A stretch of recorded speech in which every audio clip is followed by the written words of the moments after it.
সকলকে বাংলা নিউজ লাইভে স্বাগতম। সাথে আছে আমি রোশন মনির। দুর্দান্ত বরিশালের দুর্দান্ত জয়।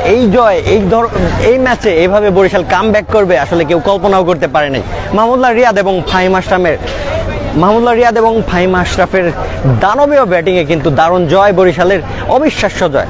এইভাবে কামব্যাক করতে পারবে এটা কেউ কল্পনাও করতে পারেনি। ফাহিম আশরাফ যিনি 21 বলে 54 রানের দুর্দান্ত একটি ইনিংস খেলেছে, সেই সাথে মাহমুদুল্লাহ রিয়াদ 26 বলে 56 রানের ইনিংস খেলেছে।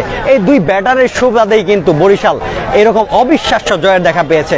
শুরুর কথা যদি বলি, বরিশালের ব্যাটার 198 রানের লক্ষ্যে নেমে কিন্তু তাদের ব্যাটিং দুর্দশা দেখে কিন্তু বরিশালের দর্শকরা হতাশায় কিন্তু ম্যাচ ছেড়েই দিয়েছিল, ম্যাচের আশা ছেড়েই দিয়েছিল যে এই ম্যাচ কামব্যাক করতে পারবে না বরিশাল। কিন্তু সবশেষে কিন্তু বরিশাল মাহমুদুল্লাহ রিয়াদ এবং ফাহিম আশরাফের হাত ধরে একটা দারুণ জয় উপহার দিয়েছে বরিশালবাসীকে, এবং সেই সাথে 4 উইকেটের জয়।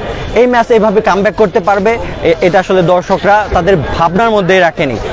আমরা যদি বলি তাহলে 100 রানের আগেই কিন্তু 6 উইকেট হারিয়ে বিপাকে পড়ে যায় টিম বরিশাল। সেইখান থেকে আসলে এইভাবে কামব্যাক করতে পারবে এটা কল্পনার বাইরে ছিল। তবে এখানে বলাই যায় যে এরকম স্পোর্টিং উইকেটে এই ধরনের অবিশ্বাস্য ঘটনা ঘটবে এটা ধারণার মধ্যে ছিল।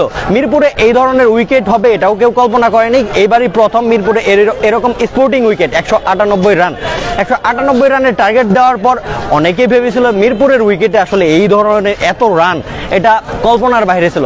তারপরেও কিন্তু টিম বরিশাল অনেকটা স্ট্রাগল করার পর কিন্তু কামব্যাক করেছে, এবং শুধু কামব্যাকই করেনি, এরকম 198 রানকে চেস করে মাহমুদুল্লাহ রিয়াদ এবং ফাহিম আশরাফের দানবীয় ব্যাটিংয়ে অবশেষে ম্যাচটা বরিশালবাসীকে জয়ের উপহার দিয়েছে।